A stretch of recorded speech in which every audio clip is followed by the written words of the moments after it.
everyone, I'm Isha Singh. Welcome back to my channel, The Soul Speaks. Today I'm talking about something that used to bother me a lot while traveling, passport privilege. And only recently I've realized that not a lot of people understand this topic. People who have this privilege don't acknowledge it. People who don't have the privilege don't realize why they can't travel like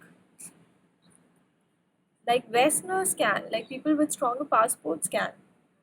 So, what is passport privilege? Passport privilege is the special advantage that some people have to access more countries compared to others basis their passport. Something that we don't have much control over. I cannot go out and change my passport on a whim. So, to give you an example, um, there is this index, it's called Henley Passport Index. It's an organization that ranks passports basis the number of countries you can visit visa free on this passport. So since 2018, Japan is number one on this position, and India has been 82nd, ranked 82nd on this index. But it does not mean that there are only 81 countries ahead of India on this list, because each rank can be held by multiple countries. So there are more than 81 countries that have passports stronger than an Indian passport. To give you an example, rank 3 is held by Germany and South Korea both in 2020. Now, what does it equate to? Japan, which is number one on the index, can travel to, using a Japanese passport, one can travel to 191 countries without requiring a visa.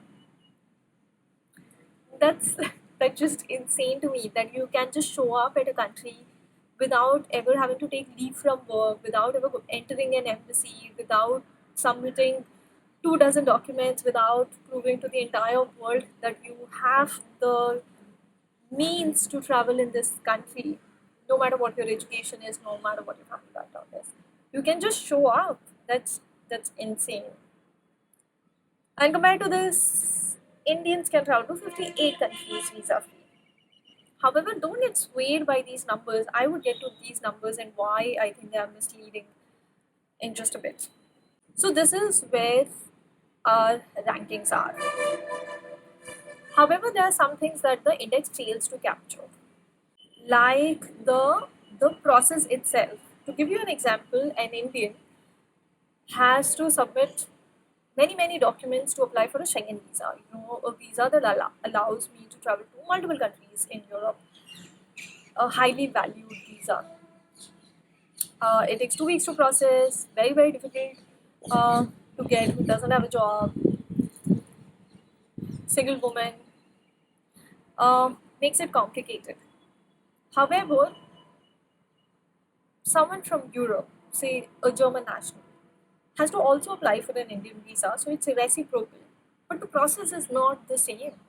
A German national has to fill an online form, upload their passport picture, and they get the permit to travel to India within 2 working days. That's just not fair. So even though it is reciprocal in nature, it's not fair in nature. Um, Along with this, there are also certain soft benefits that comes with certain passports. Like, people from these countries, these developed countries, Western countries, they don't get asked as many questions as an Indian national would get asked. And this is from my own personal experience. I traveled by land all of South America. Only exception was when I entered Amazon and exited Amazon. And I was almost always the person whose application took the longest at portals. People were always confused with my passport. They asked me so many questions.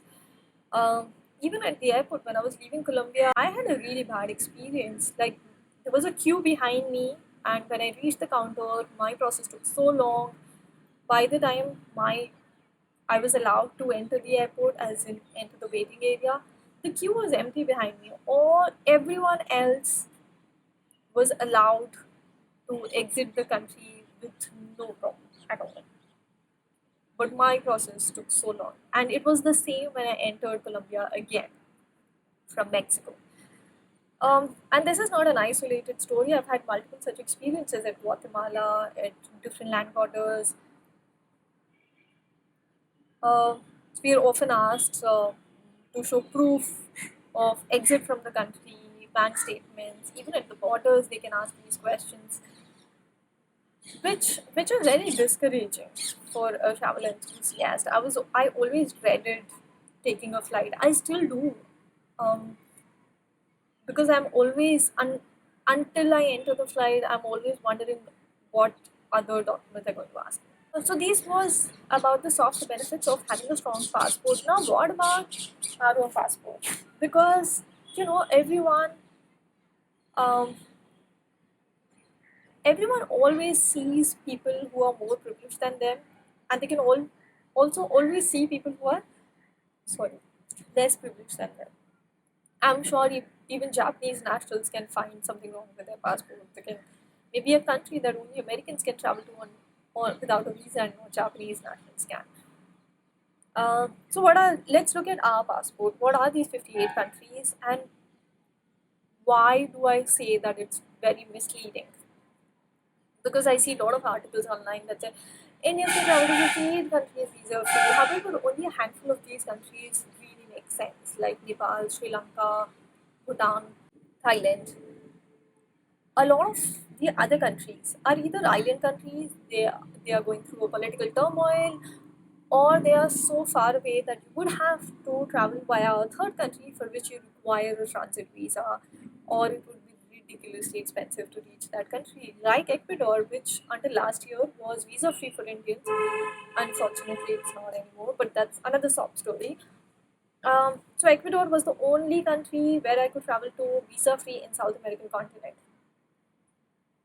However, if an Indian wanted to directly reach Ecuador, it's not possible. There are no direct flights. You would either have to go via US, or you could fly to Brazil and then fly to Ecuador. So, but then what's the point? I'm spending a lot more time. I would still have to pay money for a transit visa.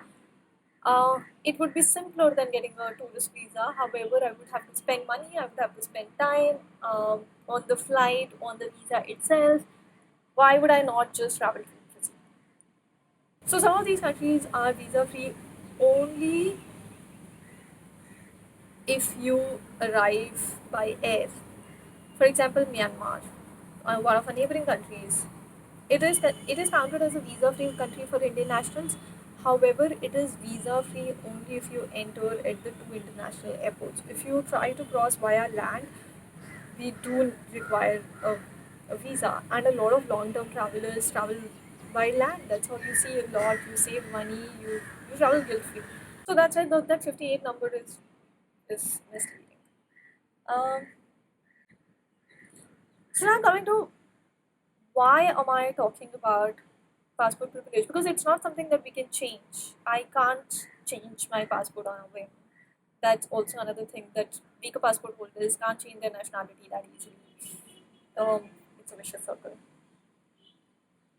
I am talking about it because travel industry is in dire need of diversity, which is why we see the narrative around us that if I can, you can too. That's not true. Like you can, because you have a great passport that allows you to jump on a cheap flight on a whim, go to any, just show up at a country, like without having to collect documents, save enough money that this third person thinks is enough for you to travel in that country, get it authorized at times. It's insane. So people with weaker passports can't do that. I want that narrative to change. I want people who have these stronger passports to understand that they have a privilege. They have a certain privilege through which they are able to travel a lot more than people with weaker passports can't. And I also want to raise this awareness for people from these weaker countries to understand that there is something, there is a roadblock that discourages us from gaining that same exposure. So don't get demotivated, and don't also compare the number of countries you have visited against someone against someone who has a stronger passport. That is just not fair. The world is not a fair place. Um, so don't get discouraged by such things. We can use our passports to travel to the countries where we can travel visa free. We can also invest more time and get a visa that allows us to travel a lot more. Some of the stronger visas are a US visa, Schengen visa, Canadian visa. If you have especially a US or a Schengen visa on your Indian passport, that also makes your passport much stronger. It opens gates to a lot more countries. You can travel. You can then travel visa free to additional countries, which is great. It's not easy, is another story, but you can always try. Yeah, that's it. That's what I wanted to talk about. I hope this helps people. Um, Also, I have written a blog post about this. That blog post. In that blog post, I have visually explained what is this privilege, the number of countries that we can travel to, the number of countries someone with a stronger passport can travel to. I've included a lot more details in that blog post comparing an Indian passport with a stronger passport, etc. Um, so do check that post out. I highly encourage you to check that post out. I will add the link in the description box. That's it. Have a great day. Bye bye.